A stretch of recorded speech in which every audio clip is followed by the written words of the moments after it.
Gibbet Hill, a long-lost story by Bram Stoker.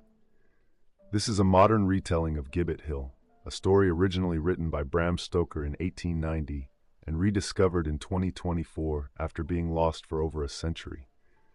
The ghostly story tells the tale of a sailor murdered by three criminals whose bodies were strung up on a hanging gallows as a warning to passing travelers.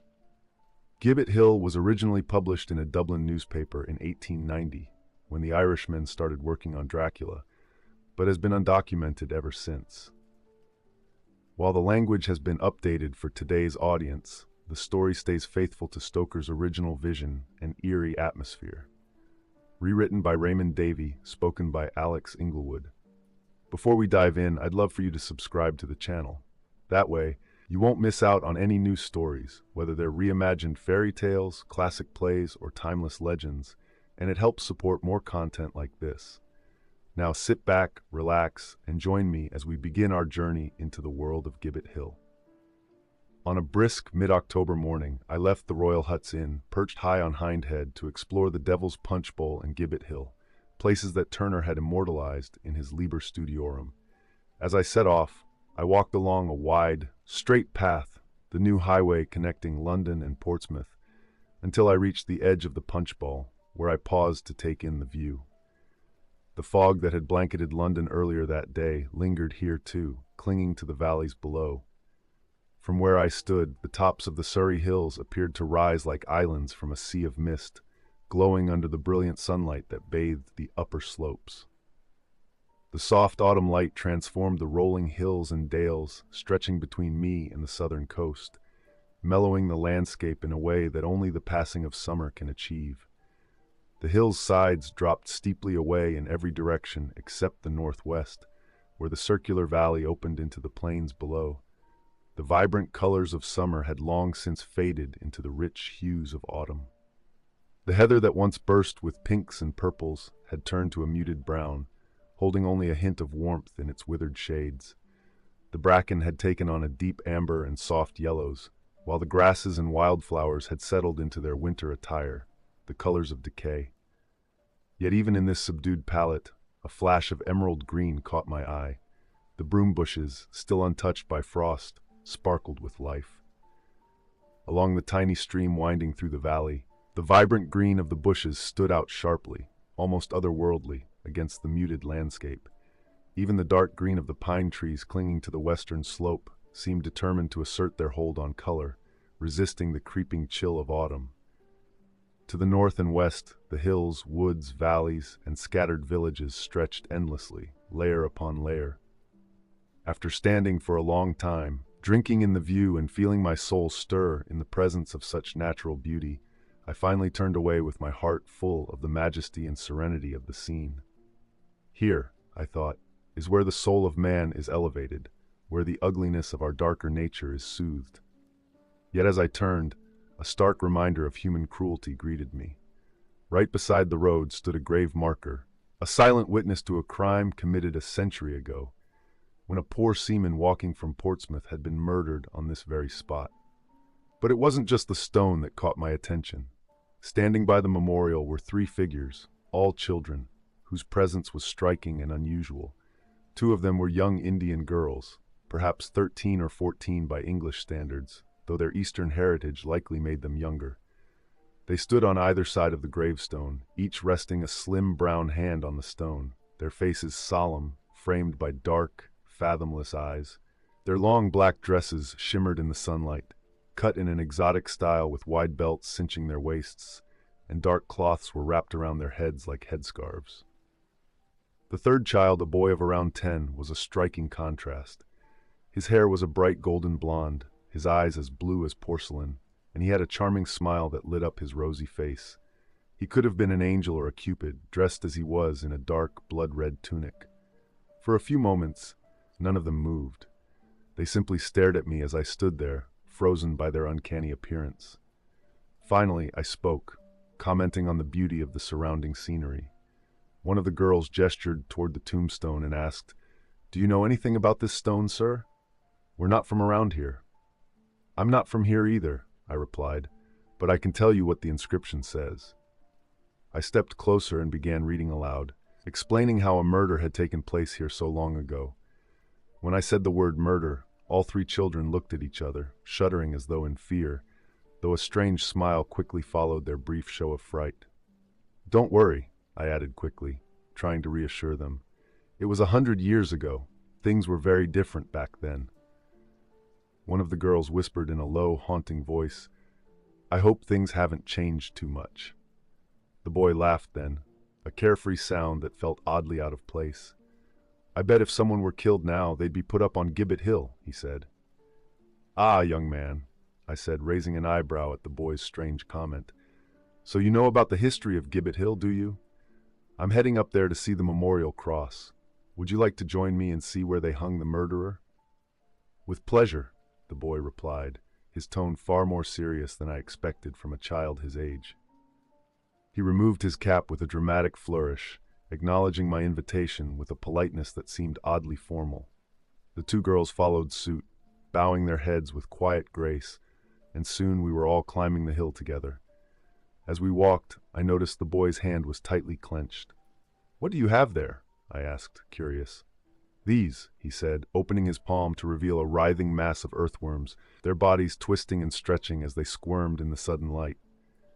"I love worms," he added with a strange enthusiasm. "See how they wriggle? You can stretch them out so long." And he demonstrated, pulling one of the unfortunate creatures taut between his fingers. "Poor worms," I said, feeling a touch of pity for the creatures. "Why not let them go? They'd much rather be on the ground."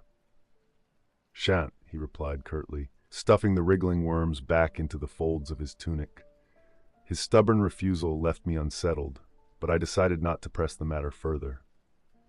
When we reached the top of Gibbet Hill, we found several people already there, along with the inevitable signs of human presence: empty eggshells, scraps of newspaper, and the remains of hastily finished meals.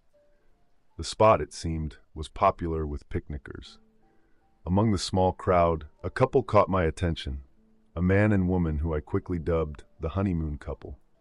They seemed absorbed in each other, oblivious to the strange surroundings, but soon my focus shifted to the spectacular view.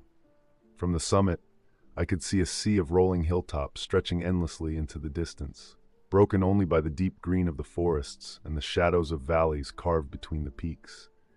I became lost in the beauty of the scene, drinking in the fresh air and the breathtaking landscape. It was only after some time had passed that I remembered the children. I turned, expecting to see them nearby, but they had vanished without a trace. Not a sign of them remained. The day had been long, and the walk from Haslemere in the blazing October sun had worn me out. After I had explored the summit and admired the views from every direction, I sought out a quiet spot to rest. I found a shady grove on the slope of the hill, where tall pines stood like sentinels over the beech and hazel trees. The air was rich with the scent of pine, and the soft grass beneath the trees invited me to lie down and relax. In that peaceful place, I stretched out on the grass and let myself drift off, lulled by the soothing hum of the surrounding nature. How long I slept, I couldn't say, but when I awoke, I felt refreshed, though my muscles were stiff from lying still for so long. I didn't get up right away.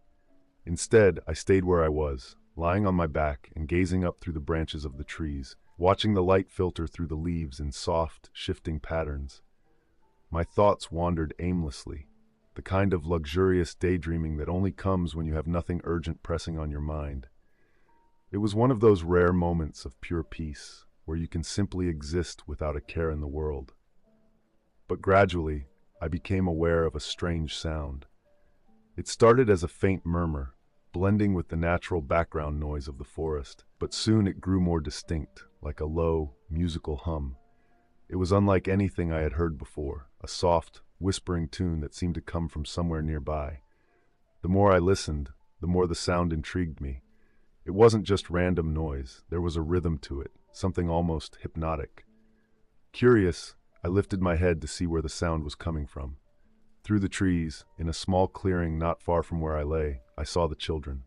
The two girls were sitting on the ground, while the boy stood between them, holding a small flute to his lips. One of the girls had something that looked like a set of tiny wooden pipes, which she played with a delicate hand, drawing out a low, resonant tone that mingled with the boy's flute. The other girl plucked at a small, stringed shell, creating soft, vibrating notes that blended into the eerie melody. They were all facing away from me, absorbed in their strange performance. As I watched, the girls stood up, slowly turning in a circle while they continued to play. They seemed to be searching for something, their movements deliberate and graceful, as if they were performing some ancient ritual. I lay still, peering through the undergrowth, not wanting to disturb them. There was something almost sacred about the scene, something that demanded silence.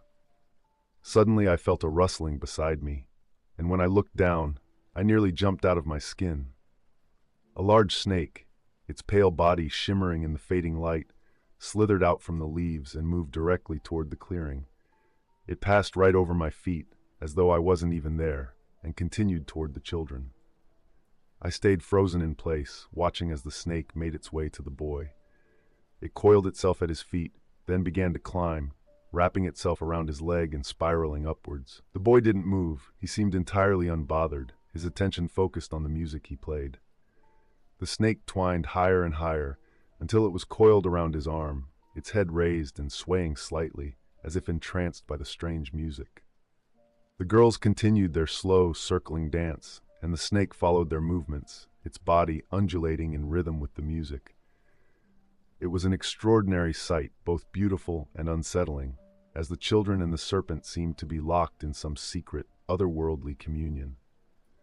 Just as I began to wonder how long this would go on, the music abruptly stopped. The girls ceased their dance, and the boy extended his arm, holding the snake out in front of him. It lay still, as if frozen, its once writhing body now limp and lifeless.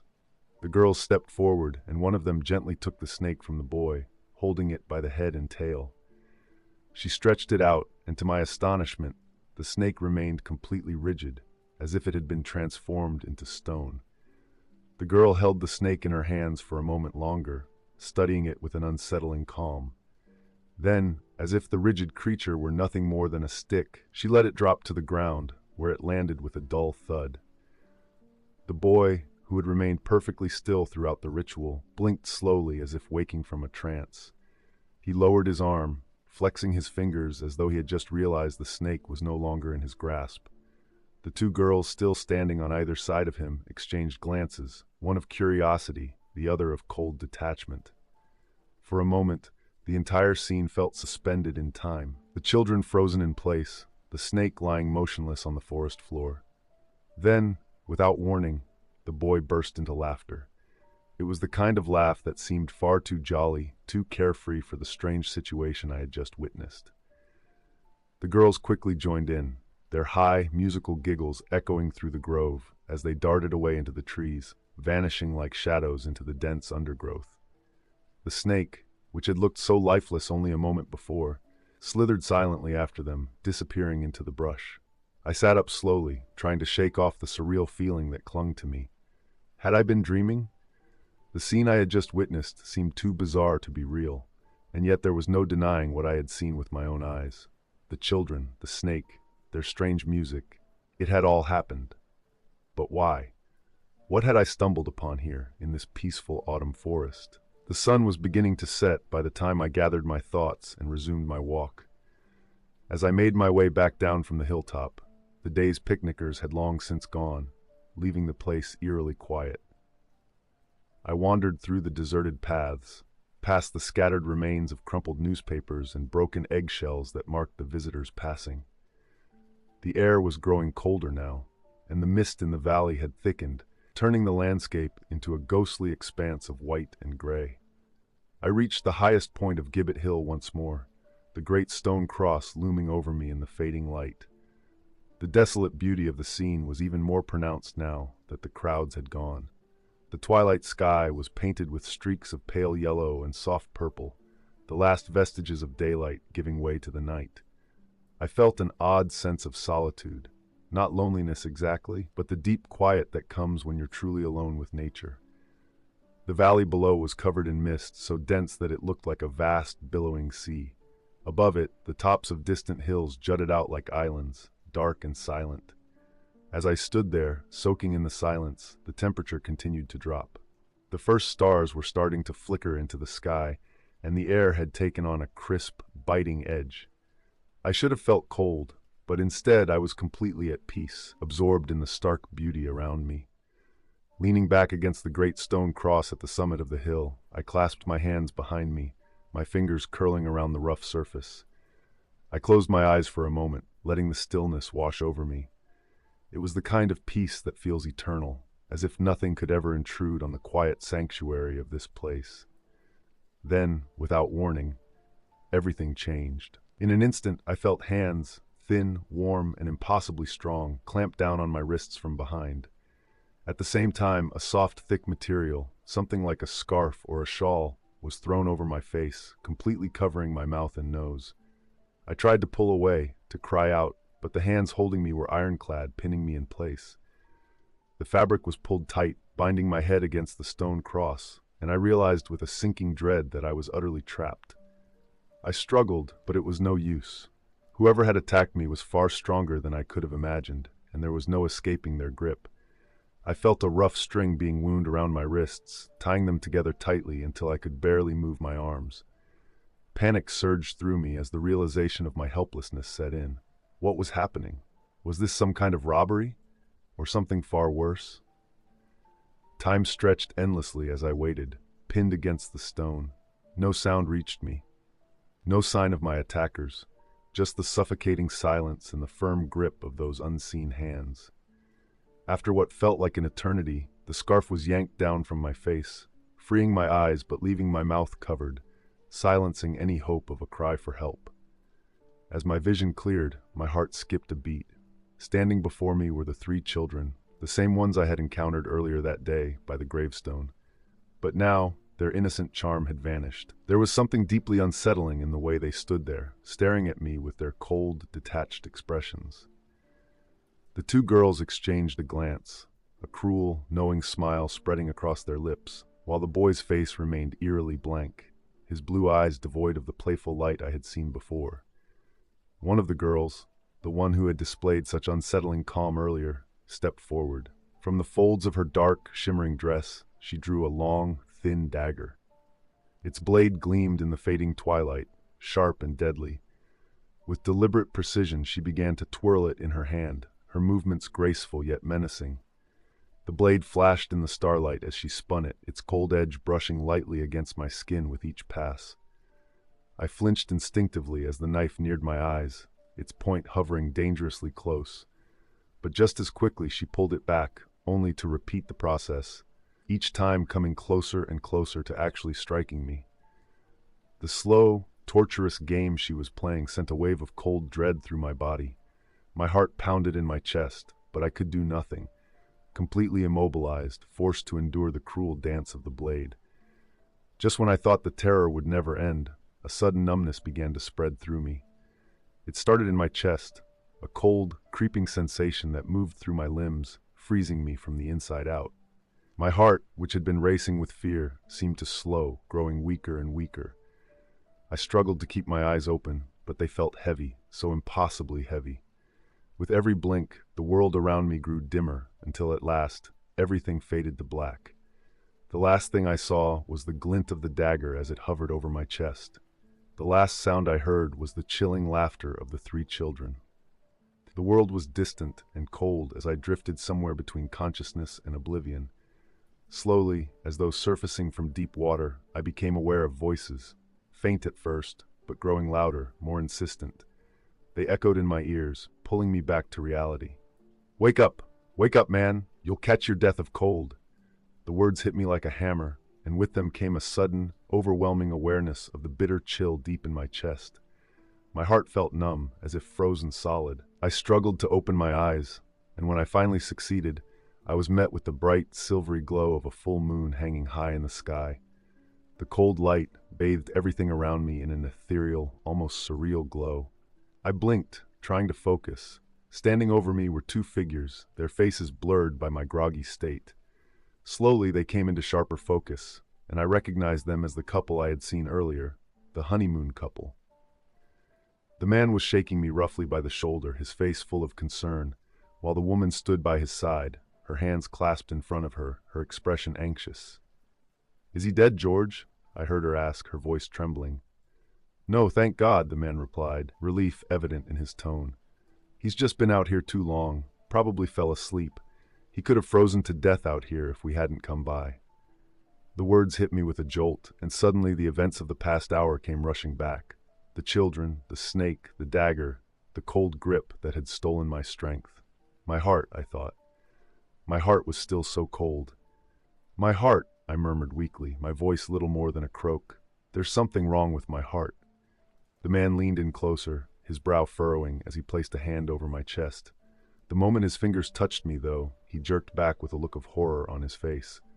"What is it, George?" the woman asked, her voice rising in alarm. I don't know," he stammered, stepping back. It felt cold. I've never felt anything like it. "Bella, you should go get help. Run back to the inn, quickly. He might need a doctor." The woman, Bella, looked frightened but resolute. "Of course. I'll go right away." She turned to leave but hesitated for a moment. "Are you sure he's going to be okay until I get back?" The man gave her a reassuring nod. "I'll stay with him. Just hurry." As she ran off, her footsteps fading in the distance, I summoned the strength to speak again. "The children," I gasped. Did you see them? 2 Indian girls and a blonde boy." The man looked puzzled. "Children? No, we haven't seen any children. We passed some earlier in the day, riding a tricycle down the London road. They were laughing, seemed happy enough, but that was hours ago. Why do you ask?" I stared up at him, my mind reeling. Had it all been a dream? No, it couldn't have been. The events had felt too real, too vivid. And yet, why had no one else seen them? "My heart," I muttered again, the chill in my chest refusing to fade. I could feel it now, deep inside, as if something cold and sinister had wrapped itself around my very soul. The man, George, placed his hand over my chest once more, and this time he seemed determined to get to the bottom of the mystery. But as his hand touched me again, he recoiled in horror. "What is it?" I asked, fear creeping into my voice. Before he could answer, something moved beneath my shirt, a slow, slithering motion. George jumped back, his face pale as he pointed at my chest. "Good God, man, look!" I looked down, and in that moment, a large, dark shape wriggled out from under my shirt and fell to the ground with a sickening thud. It was a blindworm, its thick, pale body twisting and coiling on the ground before it slithered off into the underbrush, disappearing into the shadows. A wave of revulsion and terror washed over me. How had it gotten there? My mind flashed back to the children, the boy with his worms, the strange ritual, the snake coiled around his arm. Was this their doing? Had they somehow cursed me? George was still staring at the spot where the blindworm had vanished, his face white as a sheet. What just happened?" he stammered. "That thing, it was inside your shirt. How is that even possible?" "I don't know," I whispered, still in shock. "I don't know what's happening." We both stood there in stunned silence for what felt like an eternity. The air around us had grown impossibly cold, the hoar frost shimmering on the ground, and yet I was drenched in a cold sweat. My heart was no longer just numb. It felt like a dead weight in my chest, as if the chill had settled into my very bones. Just then, Bella returned, breathless from her run. "I've sent someone to get help," she said, her voice trembling. "Is he all right?" George shook his head, his expression grim. "I don't know, Bella. Something very strange is happening here." The 3 of us stood there, huddled together under the cold light of the moon, as the frost crept up the hillsides and the night deepened. I could feel the weight of the day's events pressing down on me, the terror of the children, the snake, the chilling sensation that refused to leave my heart. Whatever had happened to me up there on Gibbet Hill, I knew one thing for certain: I would never forget it. The children, with their haunting eyes and their eerie laughter, had left a mark on me, one that no amount of time could ever erase. As the distant sounds of help approaching reached our ears, I glanced one last time at the summit of the hill, where the great stone cross stood silhouetted against the night sky. Somewhere deep in the shadows of the forest, I could almost imagine the soft, eerie laughter of the children echoing through the trees, their mysterious games and sinister rituals continuing long after I had left. But of course that was impossible, wasn't it? As the eerie stillness of the night settled once more, the strange events of Gibbet Hill faded into the shadows, leaving behind only questions, and the unsettling memory of what had truly transpired. Thanks for listening. If you enjoyed this retelling, make sure to subscribe and hit the notification bell so you never miss new stories. We bring classic plays, fairy tales, and timeless stories to life with a fresh twist. And if you know someone who'd enjoy these reimagined tales, please share the channel with them. Your support helps us continue to grow and bring more stories to you.